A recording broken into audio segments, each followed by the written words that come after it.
Nifty 50 में mid अगस्त में कुछ चेंजेस होने वाले हैं।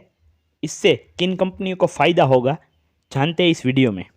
दरअसल LTI माइंट्री और डिविस लैब पिछले काफ़ी समय से कुछ खास परफॉर्म नहीं कर पा रहे हैं।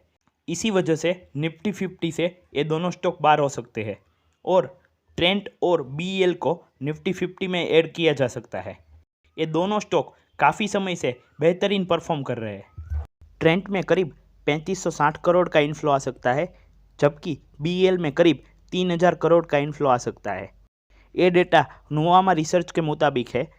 इसका ऑफिशियल अनाउंसमेंट मिड अगस्त में किया जाएगा और 30 सितंबर से ये बदलाव लागू किया जाएगा।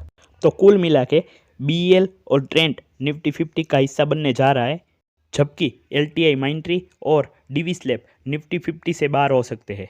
वीडियो में दी इन्फॉर्मेशन अच्छी लगी हो तो वीडियो लाइक करें, शेयर करें और चैनल सब्सक्राइब करें। Thank you.